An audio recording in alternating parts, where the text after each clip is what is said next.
씨알의 소리는 오늘의 팔락거리는 등잔입니다.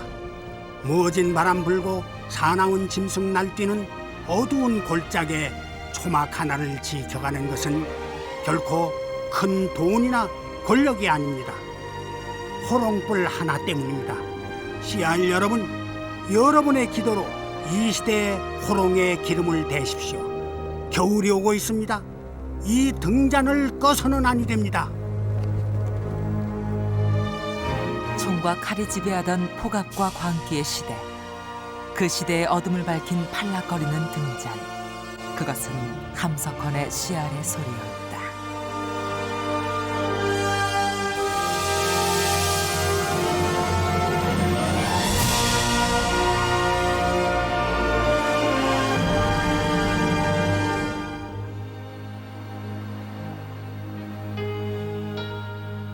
거기는 아직까지 그렇게 골목 자체는 크게 변한 것 같지는 않아요. 자동차가 지금 다 다닐 수 있습니다. 전에는 골목에 그 함샘 대까지 차가 올라올 수도 없고 씨알의 소리를 발간해 가지고 등짐으로 저 올렸습니다. 1970년 4월 함석헌의 집 옆 작고 허름한 창고에서 시대의 목소리 씨알의 소리는 태어난다. 그 선생님 그 댁을 지나서 바로 옆에 이제 전에 그 사모님이 닭장을 하던 그 닭을 기르던 곳입니다. 그걸 이제 그걸 이제 정지 작업을 해가지고 거기다가 씨알의 소리사를 지었는데 사무실에 놓인 것이라곤 낡은 책걸상 2~3개와 비폭력 평화주의를 상징하는 간디의 사진.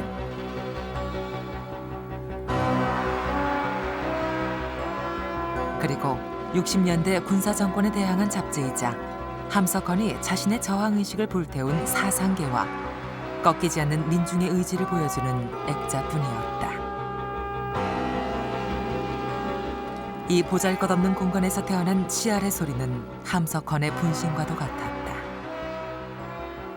그 시기 발행된 다른 잡지들과 비교해 두께에서 절반에도 못 미치는 작고 소박한 잡지. 원고료를 줄 돈이 없었던 씨알의 소리는 창간 당시 함석헌의 1인 잡지 형태로 출발한다.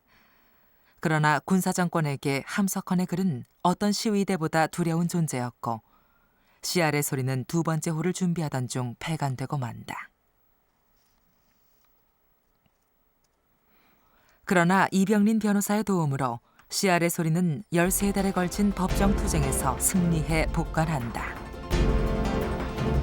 그 후 장준하를 비롯해 시대를 대표하는 11명의 제야 인사들이 씨알의 소리의 편집위원으로 참가한다. 그들은 70년대 거의 유일한 언로였던 씨알의 소리를 통해 정권에 대항한다.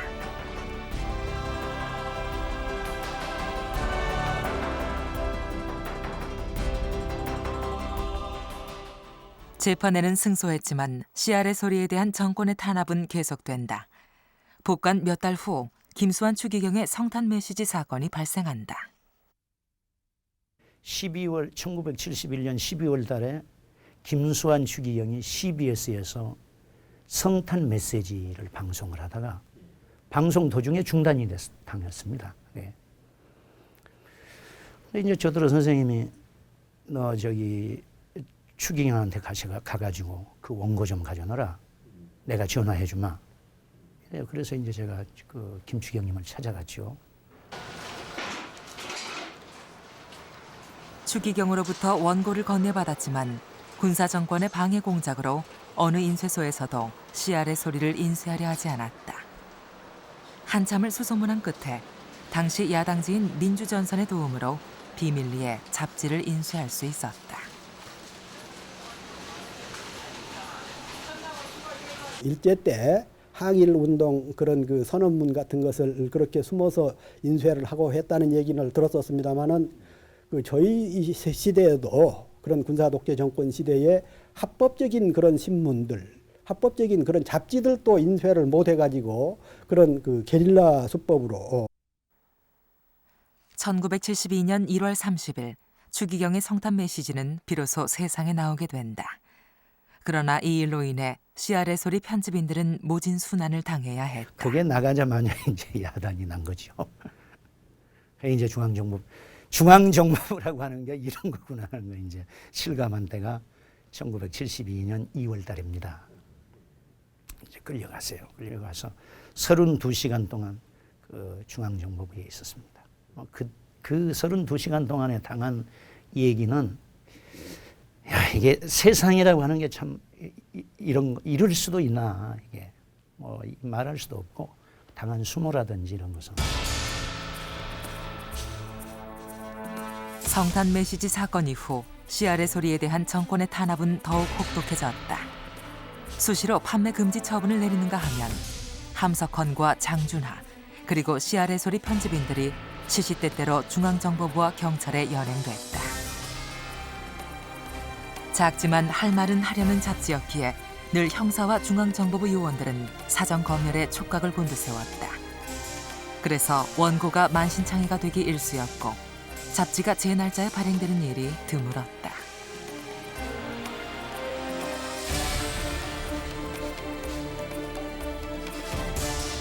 하지만 수없는 협박과 탄압 속에서도 때로는 불같은 저항으로, 때로는 지혜로운 대응으로 씨알의 소리는 그 어둡던 시대의 언론으로서의 시대적 소명과 역할을 한 것으로 평가받는다.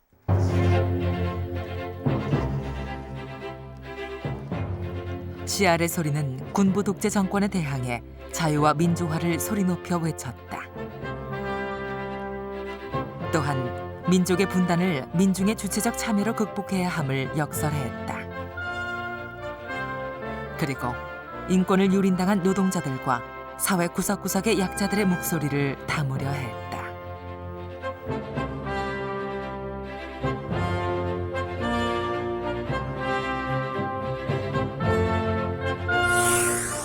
(10년이) 지났어도 100년이 지났어도 따질 것은 따져야 합니다. 오늘의 사회가 이렇게 흐릿터분한 것은 5.16을 아직 숙제로 두고 풀지 못했기 때문입니다. 풀었으니 그냥 넘어가자는 것은 정권진 사람들입니다. 그러나 국민의 가슴엔 언제나 걸린 것이 있습니다. 남북의 순수한 씨알이 아무 정치적인 독균이 전염되지 않은 사람들이 어떤 정치적인 속셈도 없이 진정으로 인간을 살리고 인도 사회를 살리고 민족적인 전체를 살리기 위해 서로 만나야 합니다. 나더러 말이 곱다 밉다 말라. 그래 조리가 있으니 없으니 마라.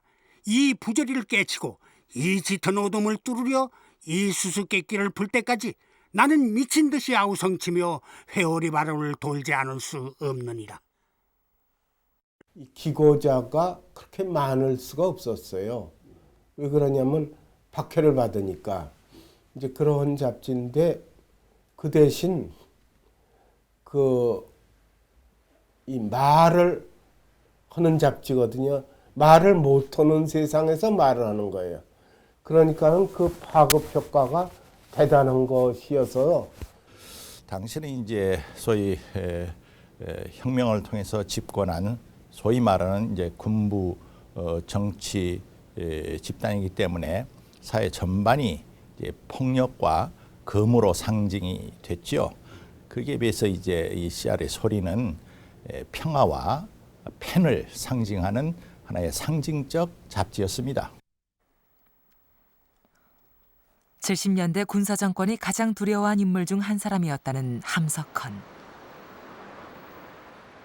서울시 도봉구 쌍문동에는 그가 자식들과 함께 말년을 보낸 집이 남아있다. 그가 세상을 떠난 지 15년. 주인 없는 방에 남겨진 유품들은 평소 검소했던 그의 성격을 말해주는 듯하다. 군사정권에 대항한 문필가이자 저항가로 알려진 함석헌. 그러나 그는 저항가이기 이전에 독실한 기독교인이자 동서양의 철학을 아우르는 위대한 사상가였다. 실제로 저 가까이 모셔보니까 3시에 딱 꿇어앉으셔서 생각을 깊이 하시고 또 고전을 읽으시지 않나.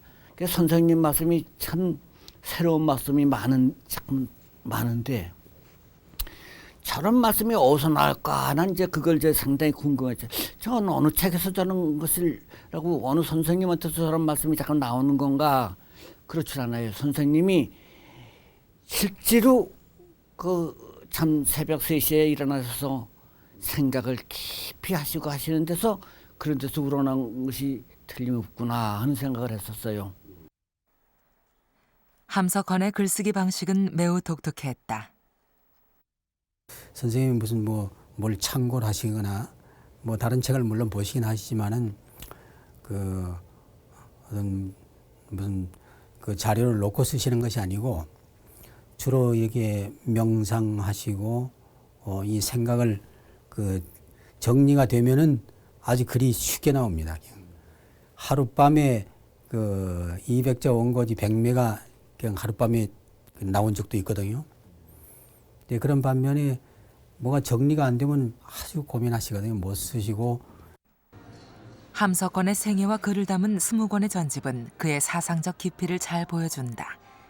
그의 글은 책상 위에서 단순히 쓰여진 것이 아니라 불의의 시대를 온몸으로 살았던 시대적 체험과 폭넓은 동서양의 종교와 사상을 아우르는 독창적인 것들이다.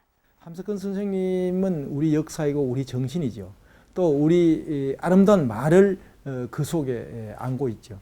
그래서 함 선생님의 전집을 이제 20권을 내고 또 선집을 내고 또 함 선생님에 관한 논문집을 한 서너 권 냈는데 이제 그런 일들을 한 것이 우선은 저희 책 만드는 사람에게는 너무나 보람된 일이고. 1901년 평안북도 용천에서 태어난 함석헌은 청년 시절 일제가 세운 관리 평양고등보통학교에 입학해 의사로서의 꿈을 키운다. 그러던 1919년 함석헌은 그의 인생에서 중요한 전환점을 맞는다. 19살에 겪은 3.1운동은 그가 사회 참여의식에 눈뜨게 된 첫 번째 사건이었다. 함석헌은 훗날 자서전에서 3.1운동이 그에게 미친 영향을 이렇게 기록했다. 만일 3.1운동이 일어나지 않았더라면 나는 입학할 때의 생각 그대로 관리 평양고등보통학교를 졸업했을 것이요. 그랬다면 의학을 했을 것이요.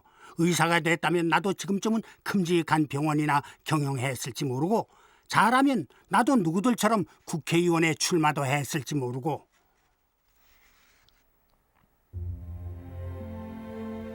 3.1운동에 참가한 후 평양고보로의 복학을 포기한 함석헌은 민족주의 운동의 지성소로 알려진 오산학교에 입학한다. 그곳에서 함석헌은 다석 유영모를 만나 기독교 정신의 바탕을 둔 동양 사상을 배우게 된다.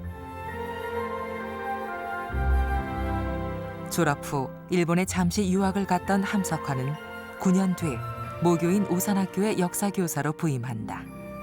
이 시기 일제의 황국신민화 정책은 더욱 심해져 모든 학교에서 조선 말의 사용과 역사 교육이 금지된다. 그러나 일제의 감시 속에서도 우리말로 된 역사 수업을 계속해 나가던 함석헌은 결국 오산학교에서 쫓겨나고 만다. 그 후 함석헌은 식민지 조선의 역사교사로서 새로운 역사관을 찾아 나선다. 1933년 함석헌은 개간지 성서조선에 성서적 입장에서 본 조선 역사를 기고하기 시작한다. 기존의 식민사관과 극단적인 민족사관을 뛰어넘는 역사인식의 출발이었다. 그는 조선의 역사를 고난의 역사로 보고 참담한 역사를 경험한 민족만이 세상을 구원할 수 있다고 생각한다. 그건 고난사관이라고 하는 그런 시각이고, 그 고난은 바로 하나님이 이 민족을 고난을 통해서 연단시키기 위해서 이렇게 하는 거다. 그분이 그 후에 모든 그 글을 읽어보면요, 가장 밑뿌리에는 그 역사적인 자세가 있습니다. 항상 역사적인 자세가 있습니다. 그러길래 다른 그 신학자들이나 혹은 그 종교하는 공부하는 사람들과는 다른 점이 이 사람에게 있는 이유가 거기 있습니다. 역사가로서 항상 봅니다. 1945년 해방과 함께 소련의 붉은 군대가 블라디보스톡을 거쳐 북한 땅에 발을 들여놓는다. 일제에 저항한 경력으로 북한 지역에서 명성이 높았던 함석헌은 평안북도 문교부장으로 임명된다. 그러나 해방된 조국은 그가 생각하던 모습이 아니었다. 1945년 11월 공산당의 정책에 반기를 든 학생시위대와 소련군의 유혈 충돌이 발생한다. 이른바 신의주 사건으로 불리는 이 사건에 배후 조종자로 몰린 함석헌은 소련군 사령부로부터 사형 선고를 받는다.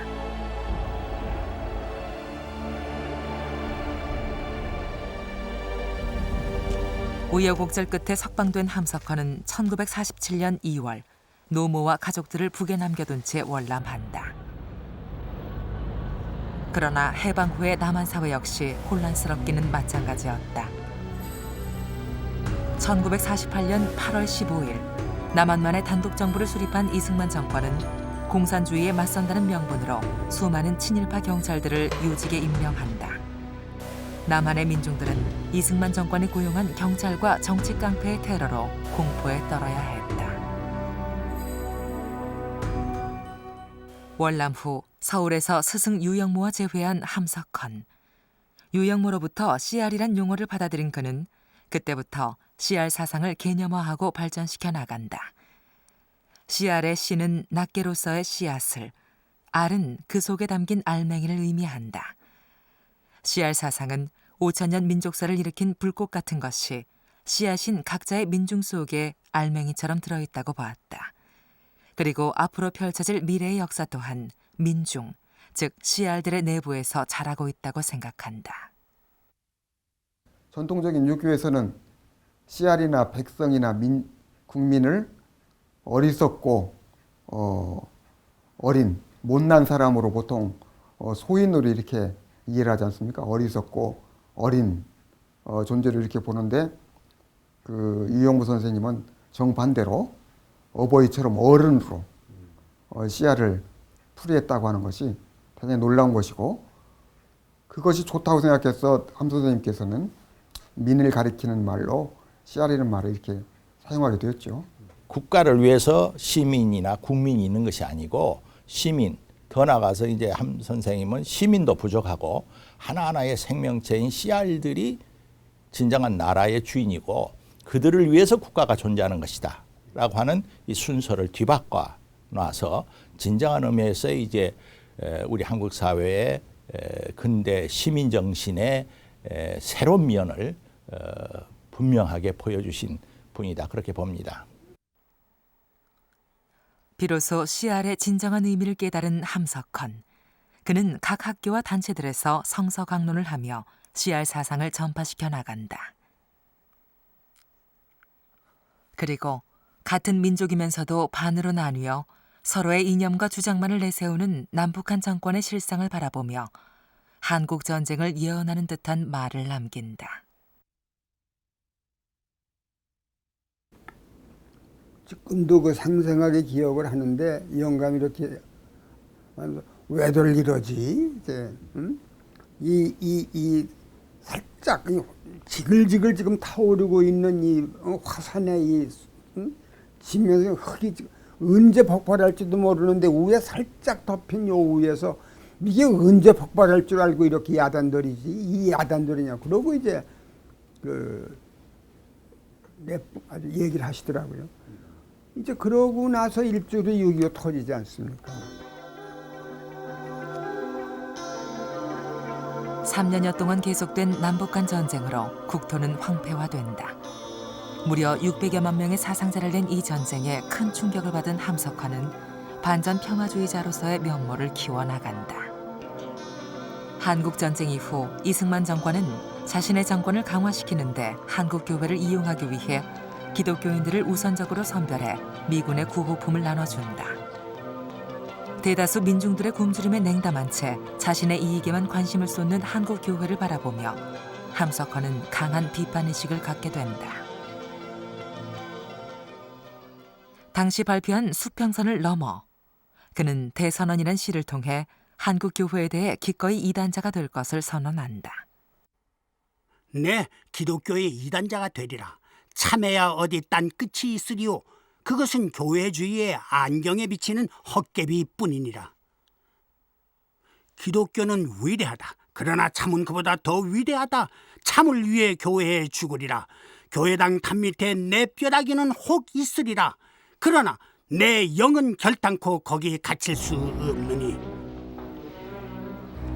기독교인과 비기독교인에 대한 이승만 정권의 차별 정책은 시간이 지날수록 더욱 심해졌다. 한국교회의 지도자들과 신자들 대다수는 기독교인들에게 특권을 제공해주는 자유당을 열렬히 지지하며 이승만 정권의 강력한 정치적 동맹자로 변질한다. 함석헌이 자기 자신이 기독교인이지만 이 그런 편파적인 그런 정책을 펴는 이승만에 동의할 수 없었고요. 그런 배경 하에서 대선에 나온 겁니다. 그러니까 대선언은 그의 종교적 신앙 고백만이 아니라 그가 살았던 사회에 대한 증언인데요. 거기서 나오는 기독교는 위대하다. 그러나 참은 더 위대하다는 것은 결국 이승만 정권에 대한 직격탄이거든요. 함석헌은 양적 성장만을 꾀하는 한국 기독교에 대해 신랄한 비판을 가한다.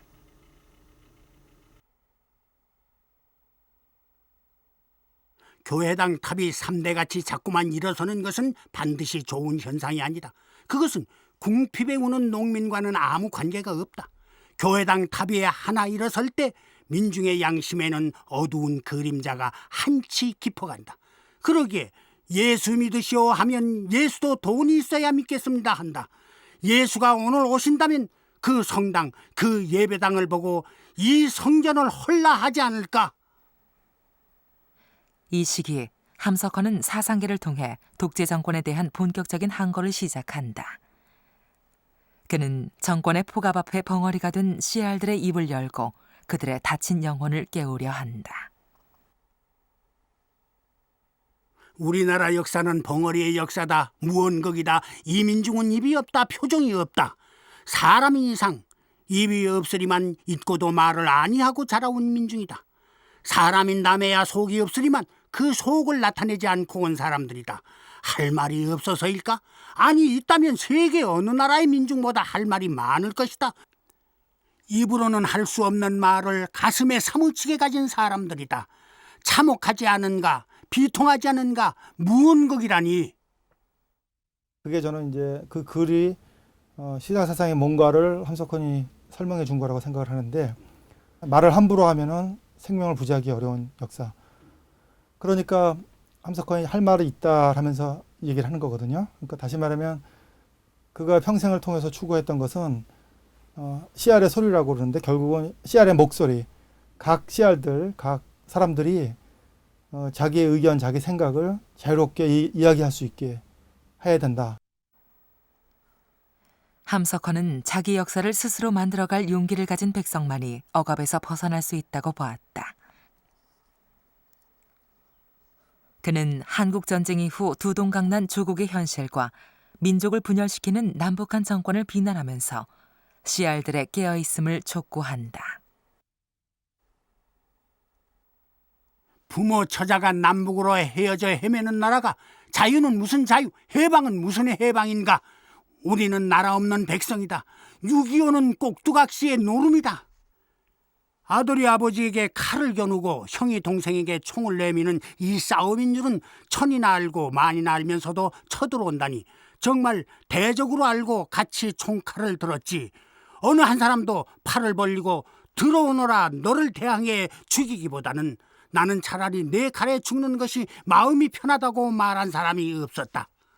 전쟁이 지나간 후 서로 이겼노라 했다. 형제 싸움에 서로 이겼노라니 정말은 진 것이 아닌가.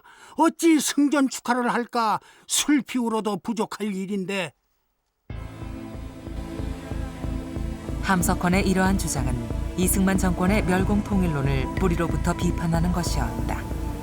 당시 북한이 평화통일론을 내세우고 있던 상황 속에서 함석헌의 평화주의 사상은 체제 전복적이고 친북한적인 것으로 간주된다. 나라 없는 백성이라는 글을 용납할 수 없었던 이승만 정권은 결국 함석헌을 국가보안법 위반으로 구속한다.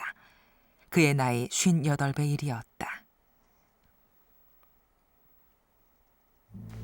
감옥에 갇힌 함석헌은 일제시대 순사를 지낸 경찰에게 몸이 밧줄로 묶인 채 매를 맞는 고초를 견뎌야 했다.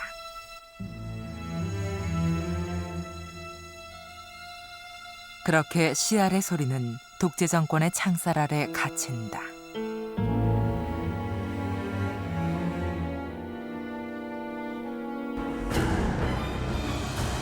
그러나 함석헌의 글은 웅크리고 있던 씨알들의 정신을 일깨웠고 독재에 맞서는 시민들의 저항 앞에 결국 이승만 정권은 무릎을 꿇는다. 그러나 희망도 잠시, 곧이어 5.16 군사 쿠데타가 일어나고 시대는 다시 어둠 속으로 빠져든다. 모두가 숨죽이고 있을 때 함석헌은 쿠데타 세력을 향해 펜을 들었다. 제 발효 전년 아파도 아프단 소리 못하고 슬퍼도 목을 놓고 울어도 못 본 이 민중을, 이제 겨우 해방이 되려는 민중을 또다시 입에 굴레를 씌우지 마라. 정신에 이상이 생겼거든 지랄이라도 마음대로 하게 해야 될 것이다. 4.19 이후 처음으로 조금 열렸던 입을 또 막아. 혁명은 민중의 것이다. 민중만이 혁명을 할 수 있다. 군인은 혁명 못한다. 아무 혁명도 민중의 전적 찬성, 전적 지지, 전적 참가를 받지 않고는 혁명이 아니다. 민중의 의사를 듣지 않고 꾸미는 혁명은 아무리 성의로 했다 해도 참이 아니다. 학생이 잎이라면 군인은 꽃이다. 5.16은 꽃 한 번 핀 것이다. 잎은 영원히 남아야 하는 것이지만 꽃은 활짝 피었다가 깨끗이 뚝 떨어져야 한다. 5.16을 어떻게 볼까를 발표한 일로 함석헌은 미국 국무성의 초청을 받는다. 당시 한국 교포들과 워싱턴의 관리들은 함석헌의 입에서 군사정권에 대한 신랄한 비판이 쏟아질 것이라고 기대한다. 그러나 그런 예상은 빗나갔다. 함석헌이 입을 다물자 군사정권의 사쿠라란 비난이 쏟아진다. 함석헌에게 조국의 자유와 민주는 남의 나라가 아닌 이 땅의 씨알들이 이뤄내야 할 책임이자 소명이었다. 그러던 중 미국에 체류하며 세계 여행을 계획하고 있던 함석헌에게 한 통의 편지가 날아든다.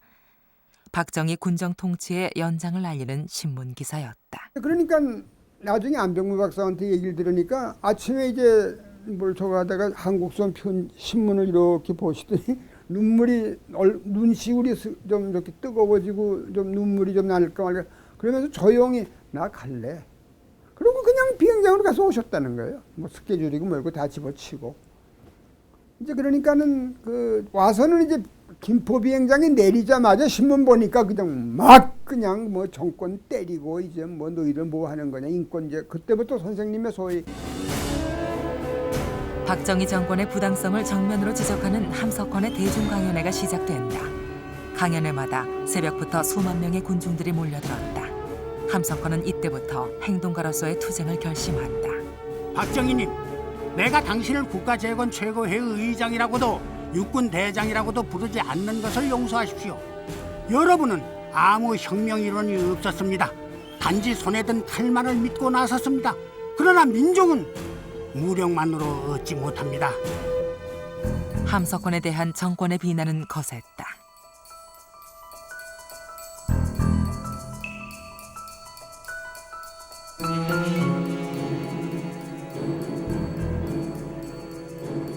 정권은 심지어 그를 마녀 또는 정신분열증에 걸린 노인네로까지 몰아붙였다.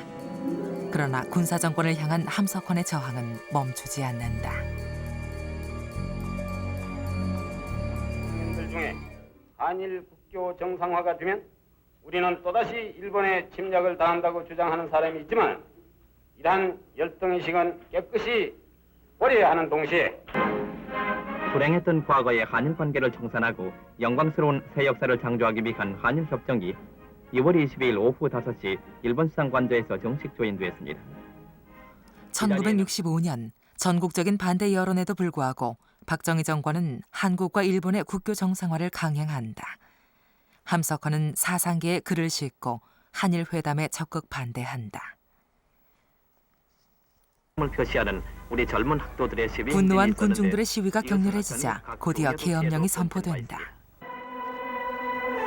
정부는 6월 3일 오후 8시를 기해서 수도 서울에 비상계엄령을 선포하고 계엄사령관의 박정희는 전국의 대학에 휴교령을 내리고 시위에 참가하는 시민과 학생들을 체포 구속한다. 비상계엄령 선포에 저음한 담화를 통해서 이번 계엄령 선포는 이 나라의 함석헌은 민주적 발전을 한일 위해 국교 정상화에 소중한 반대해 국회의 삭발을 하고 2주일 넘게 단식 투쟁을 벌인다. 근간 국정 박정희 정권의 억압에 맞서면서 함석헌은 행동하는 평화주의자로 변모하고 있었다. 마지막 역사의 무한 책임자는 CR이다. 이렇게 함석헌은 보기 때문에 끊임없는 당시의 현실 비판을 하면서도 마지막 책임은 우리 CR들에 있다. CR들이 재구실 못하고 정신 못 차려서 독재자도 생기고 나라가 부패하고 권력이 이렇게 뒤틀리는 것이다. 이런 그 CR에 대한 그 무한 책임과 권리를 동시에 각성시켰기 때문에 역사 현실에 행동으로 참여하는 양심의 모습으로 보였거든요. 이 시기 함석헌이 가장 믿고 의지한 사람은 독립운동가이자 사상계의 발행인인 장준하였다. 함석헌과 함께 한일협정에 반대하던 장준하는 국가원수 모독죄로 투옥된다. 박정희의 불의에 참지 못한 장준하는 옥중 출마를 선언하기에 이른다. 육사 9기생으로 청와대 비서실장을 지낸 민주공화당 후보와 맞붙는 옥중 출마니 상식적으로 말이 되지 않는 싸움이었다.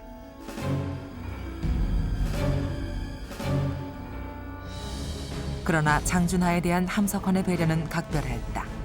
함석헌은 주변의 만류에도 불구하고 장준하를 당선시키기 위한 대대적인 선거운동을 벌여나간다.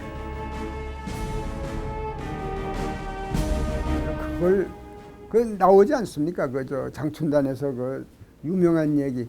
여러분이 장준하 안 찍어서 장준하 죽는다고. 그러고 그 허연 노인이 그냥 펄펄거리고 이제 그거에 다 그냥 완전히 압도가 돼가지고 당선된 거 아닙니까? 옥중에서.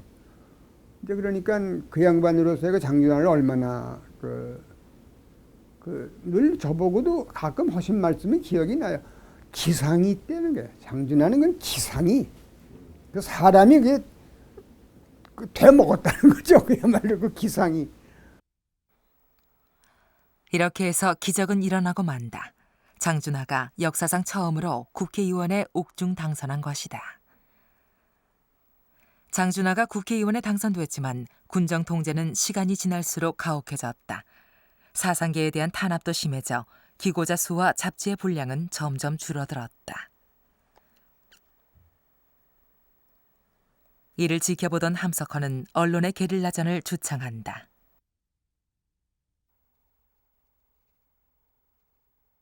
내가 주장하고 싶은 것은 언론의 게리라전이다. 이것은 전쟁에서 정규군의 싸움의 시대가 지나가고 게리라전이 그 승부를 결정하듯이 언론에서도 큰 신문, 큰 잡지로 여론을 지배해가던 시기는 지나간 것을 말하는 것이다. 전차관에서나 버스관에서나 결혼식에서나 장례식에서나 때와 장소를 가리지 말고 우리의 정의 혁명 사상을 고취하고 지금 잘못된 정치의 비판을 하자는 것이다.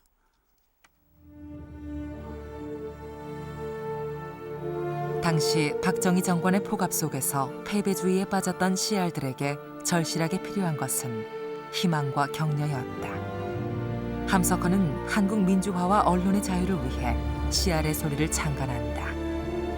1970년은 4.19 혁명이 열도를 맞던 해로 함석헌의 나이 70이 되던 때였다. 박정희 정권이 이제 그 6.8 부정선거라든가 삼선 개헌을 이제 앞두고 언론에 대해서 아주 혹독하게 탄압을 했지요. 그래서 가장 비판적이고 저항적이었던 우선 사상계에다가 재갈을 물리면서 함 선생은 이제 글 쓸 수 있는 그 기회를 광장을 상실한 거죠.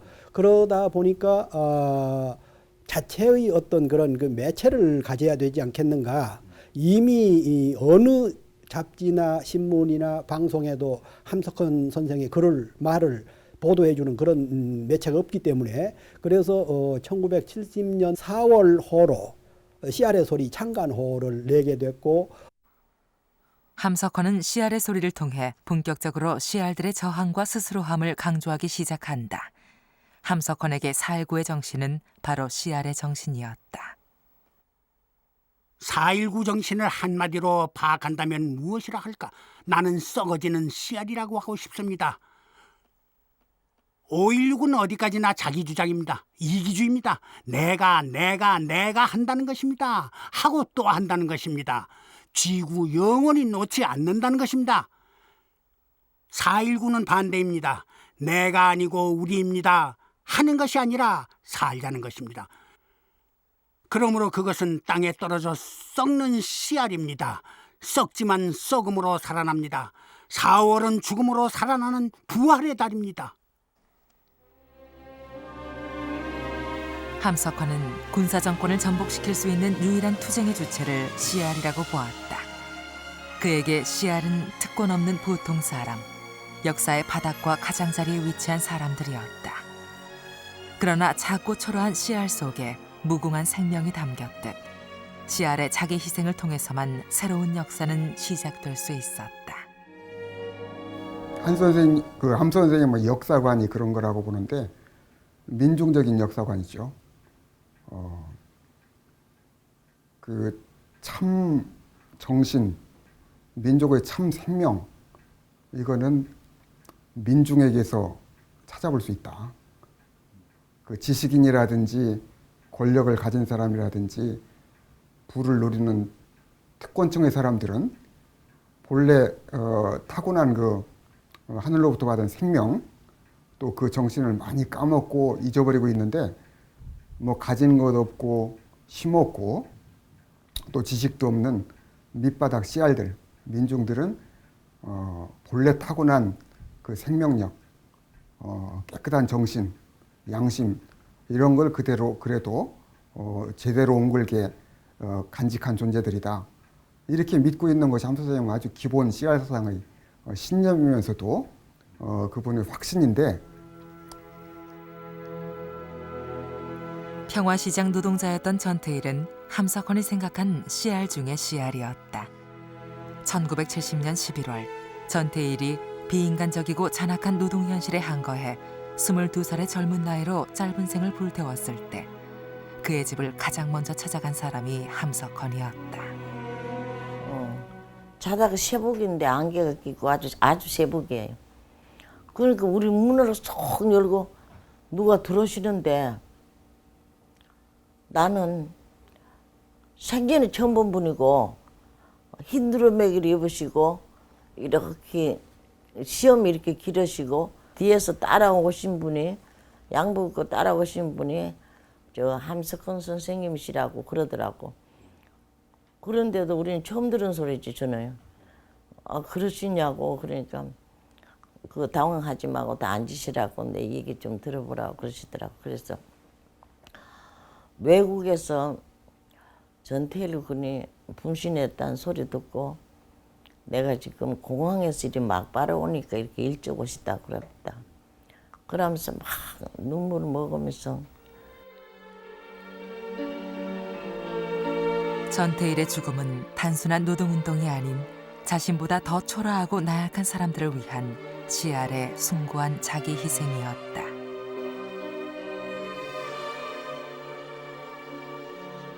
일일 14시간일세 어떻게 어린 시다공들이 이런 장시간을 견뎌내겠는가.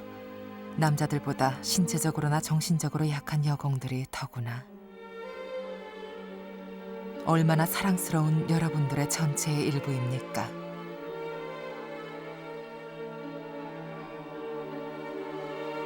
착하디 착하고 깨끗한 동심들을 좀 더 상하기 전에 보호하십시오. 전태일의 죽음은 단순한 한 노동운동의 하나의 방법론으로서의 투쟁의 방편이 아니고 하늘의 소리로 들었어요. 우선 첫째, 하늘이 우리 민족에게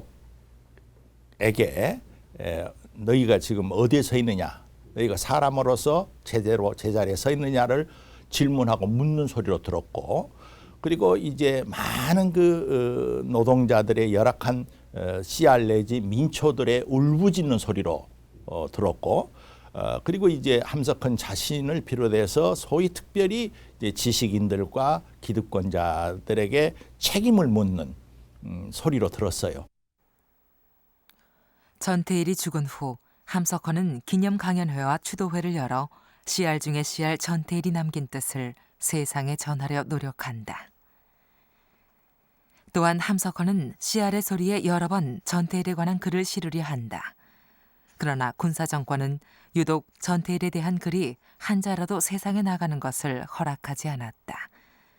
계속되는 검열과 삭제 속에 누더기가 된 전태일에 관한 글은 그의 죽음 7년 반 만에야 씨알의 소리에 실리게 된다.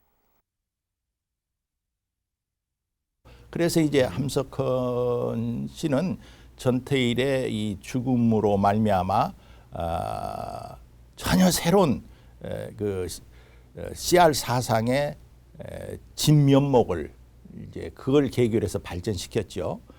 씨알은 이제 구체적으로는 이제 전태일 또 박아목의 최아목의 이렇게 나딸이지만 전체로서의 하나의 연대적 생명체이기 때문에 전태일의 죽음은 과거 역사로 끝날 수가 없고 그 뜻이 이어가야 한다고 봤어요. 그러니까 뜻에 이어가는 것, 좀 요식한 말로 역사적 계승이랄까 전승이랄까 그런 것이 없으면 그건 동물사이라 이렇게 보고 그 전태일이 말하고자 하고 추구하고자 했던 그런 인간다운 얼굴 사회를 이어가 보려고 그 뜻을 이어받아서 나가는 것, 그것이 기독교적 용어로 말하면 현실적인 부활이라고 보는 겁니다. 1972년 10월 정권 유지에 불안을 느낀 박정희가 유신헌법을 공포하자 함석헌은 군사정권에 대한 현실적인 저항을 시작한다. 1973년 12월 장준하는 범민주 세력을 통합해 유신헌법의 개정을 요구하는 백만인 서명운동을 벌인다. 백만인 서명운동은 유신 발표 이후 있었던 민중들의 첫 번째 집단 투쟁이자 최대의 대중운동이었다. 장준하가 주도한 백만인 서명운동에서 함석헌은 장준하에 이어 두 번째로 서명한다. 그 후 불과 열흘 만에 각계의 제야 인사들을 비롯한 40여만 명의 시민들이 유신헌법 반대에 서명한다. 1월 8일 박정희 대통령은 헌법 제53조에 의한 대통령 긴급조치를 선포하여 대한민국 헌법을 부정, 반대, 왜곡 또는 비방하는 일체 행위를 금하고 헌법의 개정 또는 긴급조치 선포로 인해 백만인 서명운동을 주도했던 장준하는 15년형을 선고받는다. 또한 박정희 정권은 민청학년 사건과 인혁당 사건을 날조해 유신 반대 운동에 나선 학생들을 구속 또는 사형시킨다. 이를 다른 사람에게 알리는 일체 언동을 금하고 함석헌은 씨알의 소리를 통해 민청학년 사건이 군사정권에 의해 조작됐음을 밝히려 한다. 그러나 이 글은 정부의 사정 검열에서 전면 삭제되고 만다. 박 정권의 언론 탄압이 도를 더해가던 시기, 동아일보의 일부 용기 있는 기자들은 자유언론 실천 선언을 발표하고 진실 보도를 시도한다.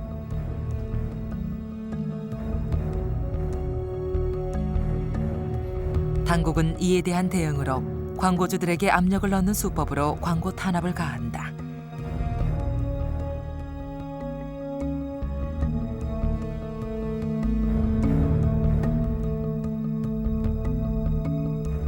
이러한 폭압에 맞서 많은 시민들이 나서서 동아일보의 광고난을 메우며 격려와 지지를 아끼지 않았다. 함석헌과 씨알의 소리 편집인들도 광고 금지 처분으로 재정난에 부딪힌 동아일보를 돕기 위해 펜던트를 제작해 판매하고 그 수익금을 동아일보 광고부에 전달한다.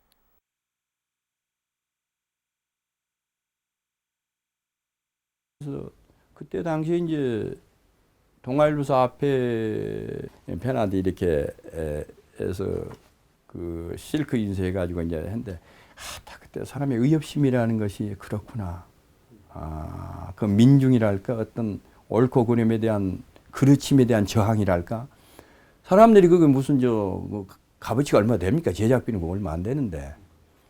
요새 돈으로 좀 한 5천원짜리 10,000원도 주고 20,000원도 주고 어떤 분은 뭐 요새 돈으로 뭐 10만 원 수준에 전 국민의 이 음악에 따라 5월 13일 국가안전과 공공질서 수호를 위한 대통령 긴급조치 구호를 선포했습니다.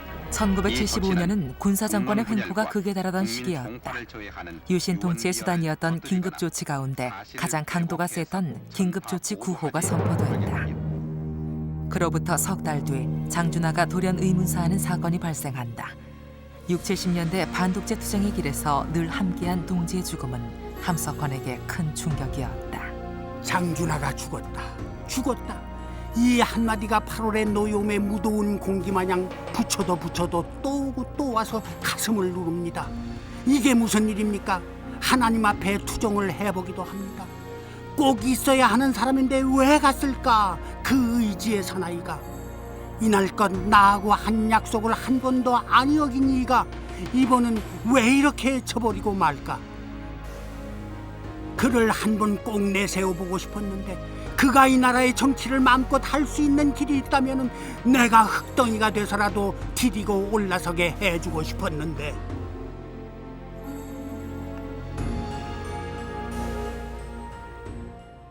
그러나 언제까지 슬퍼하고만 있을 수는 없었다. 장준하의 일주기 추모식에서 함석헌은 장준하의 죽음을 역사 속에서 부활시키겠다고 다짐한다. 장준하는 1976년 3.1 민주구국선언에 참가한 10명의 CR들을 통해 부활한다. 이 사건을 계기로 군사정권의 만행이 전 세계에 알려진다. 당시 함석헌의 나이 76이 되어 있었다. 그 후로도 함석헌은 CR들을 억누르는 독재 정권에 대한 저항을 계속한다. 함석헌의 저항의식 밑바탕에는 폭력적인 군사주의와 국가주의에 대한 철저한 거부가 깔려 있었다. 함석헌은 자기 정권의 이익만을 내세우는 국가주의로는 결코 참다운 평화를 이뤄낼 수 없다고 생각한다.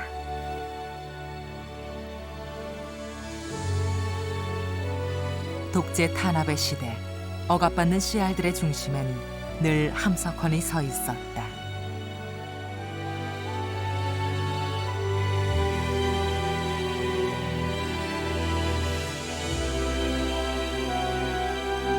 나는 하나의 우는 CR입니다.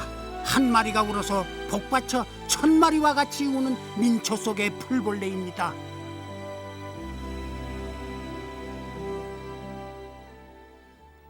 (1980년 7월) 전두환 정권의 탄압 속에 CR의 소리는 통권 95호를 끝으로 또다시 폐간된다.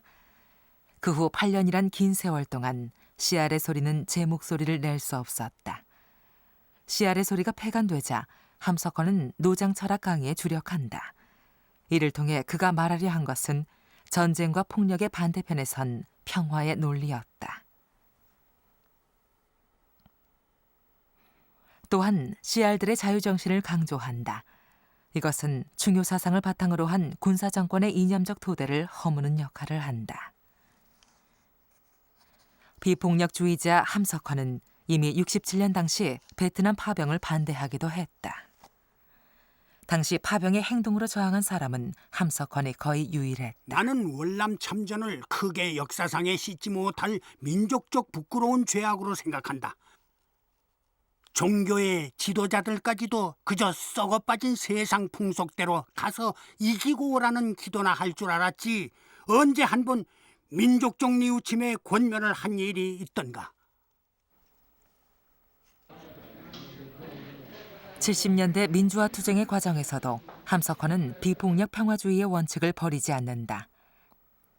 그 당시 발표한 성명서들에서 함석헌은 폭력을 배제한 평화적인 방식의 저항을 촉구한다. 사람 죽이는 것을 우리도 갖다가 자꾸 이렇게 붙여지려면 더 할 거 아닙니까? 못생겨서 그러는 것이 아니라 우리 마음이 그보다도 좀 크게 박정희보다는 조금 높은 자리에 올라왔기에 그보다는 마음이 좀 넓기에 그를 따라갔다는 그 잔당보다는 내 마음이 좀 더 차가기에 그들보다는 내가 우리나라를 좀 더 진정으로 사랑하기에 그건 안 해갔다 그 말입니다. 그렇지 않습니까? 근데 동구권이 넘어질 때도 무력 투쟁으로 한 게 아니라 이 말이 나와서 망가졌어요. 그래가지고 바르샤바의 그 넓은 광장에 이 가슴에 붉은 리봉 단 사람이 많이 모인 거 가지고 넘어갔어요. 그리고 우리나라도 따져볼 때에 박정희 씨를 살해한 게 민주화 운동 그룹이 한 게 아니라 자기의 동창생이고 측근인 김재규 씨가 죽였거든요. 그러니까는 진리가 자기들 사이에도 자명하게 통하지가 않았던 사회까지 된 거죠. 평온한 시대에 태어났으면 정원사가 됐을 것이라고 말한 함석헌. 그의 취미는 나무와 꽃 가꾸기였다. 그에게 비폭력 평화주의는 자연과 생명을 바탕으로 한 살아있는 씨알들의 자연스러운 본성이기도 했다. 씨알이라는 말 자체가 스스로 하는 생명이라고 보니까 자연 생명이라는 게 평화적이지 않습니까? 물론 자연 생명 세계 속에서도 먹고 먹히는 먹이사슬 관계가 있지만은 그러나 생명이 자기 자신을 실현하는 과정은 자연스러운 거고 평화적인 거거든요. 특히 씨앗이 싹 터서 자라나는 그 나무가 되고 꽃이 되고 열매가 되는 그 과정은 굉장히 자발적인 거고 평화적인 거죠. 스스로 하는 것 자체가 이제 자발적이고 평화적인 거라고 보는데 그 스스로함의 원리에 서니까 폭력과 그 억압을 거부하는 거죠. 그리고 나의 스스로함뿐 아니라 다른 모든 사람들의 자발적 주체성과 스스로함을 존중하고 지키는 마음이 있기 때문에 다른 사람을 향해서도 강제를 하거나 폭력을 행사하지 않는 거죠. 함석헌의 비폭력 평화주의는 거대한 영국 군대를 무저항과 비폭력으로 이겨낸 간디와 약자를 위해서는 자신의 희생을 감수하면서까지 싸울 수 있는 기독교 복음 정신의 바탕을 두고 있었다.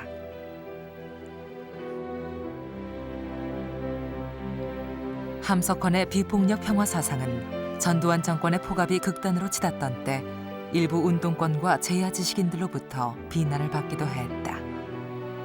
그러나 함석헌은 비폭력 평화주의야말로 미리 이겨놓고 싸우는 싸움이라고 생각했다. 그래서 80년대 그 6월 항쟁도 그게 우리가 군부 전두환 그 독재 체제를 결국은 무혈혁명으로 쫓아낸 거 아닌가요? 그러니까 뭐 총을 들어서 우리가 전두환을 쫓아낸 게 아니고 소위 미들클래스 화이트 칼라들이 비폭력 평화주의를 외치면서 데모를 하니까 결국은 전두환이가 더 있고 싶어도 그냥 정권을 내줄 수밖에 없었던 거거든요. 그러니까 그 80년 6월 항쟁을 기점으로 해서 오늘 한국의 이런 민주화가 된 것이 다 비폭력 평화주의죠. 1987년 독재 정권의 종식을 알리는 6.29 선언이 나온 바로 그날 함석헌은 병원에 입원한다. 여든이 훨씬 넘은 나이와 병든 몸이 돼서야 함석헌은 비로소 가족의 품에 돌아올 수 있었다. 그 전까지 가족에게 그는 그저 엄격하기만 한 아버지였다. 이제 편찮으실 동안에 그게 다 이제 없어지더라고요. 병원에 입원해 계실 때 이제 보살펴드리고 뭐 이렇게 얘기를 하면 대화도 되고 또 말도 잘하시고 그때는 그게 다 없어졌는데 그러기 전에는 그만 뭐 접근하기가 왠지 모르게 어렵고 좀 아버지라도 예. 다정다감하고 그러시지를 안 하셨거든 자녀들한테. 시대의 부름에 온몸으로 답해야 했던 함석헌. 그의 뒤에는 가족의 희생이 따라다녔다. 한국 전쟁 직전 월남한 함석헌은 북에 두고 온 노모와 아들, 딸을 끝내 만날 수 없었다. 함석헌을 따라 월남한 다른 가족들은 모진 생활고를 견뎌야 했다. 그의 아내가 닭을 키우고 행상을 해가며 남편과 자식들의 생계를 꾸려나갔다. 그런데 이분은 옛날 예언자들이 옛날 교사들이 그랬듯이 보수 없이 가르치는 그것만 이제 하게 된 거예요. 팔자가. 그 이남에 내려왔을 때는 벌써 유명 인사가 되어가지고 자꾸 여기저기서 이제 강연을 청하고 설교를 청했으니까.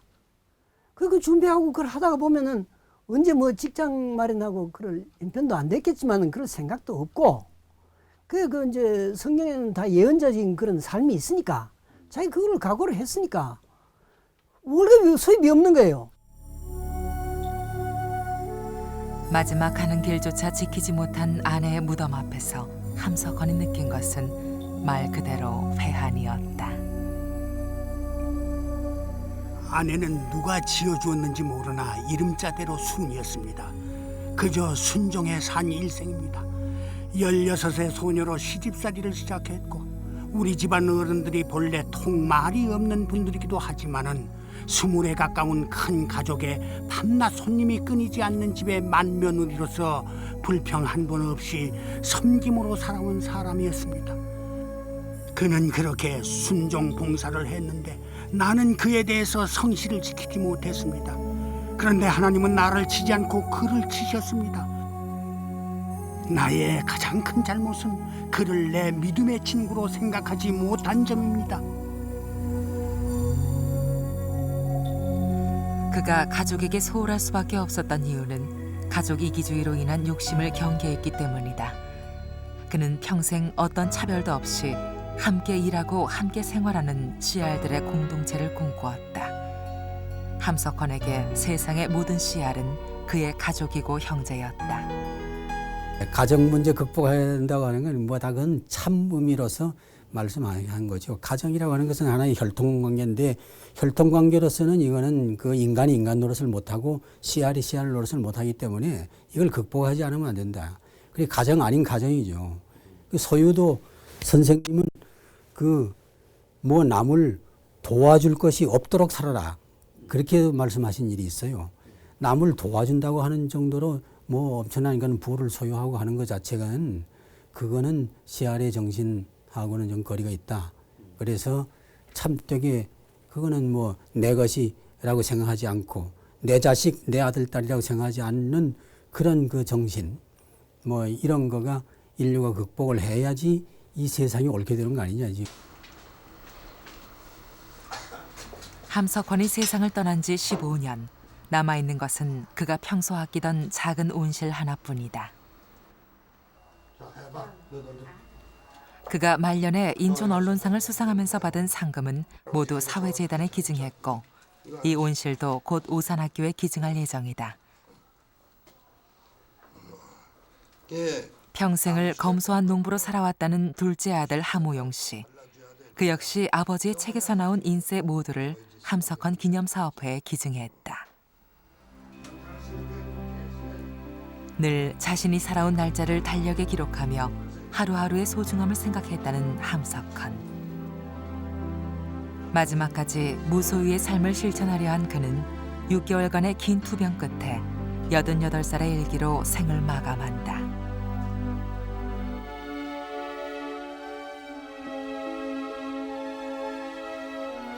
씨알의 소리를 통해 독재 정권에 대항한 비폭력 평화주의자이자 억압받던 민중의 스스로 함과 깨어있음을 일깨운 사상가이자 행동하는 양심 함석헌.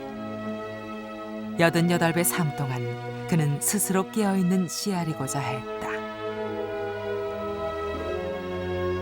시대가 변하고 함석헌의 정신은 세월 속에 묻혔지만 그의 사상은 하나의 씨알이 되어 새로운 부활을 준비하고 있다.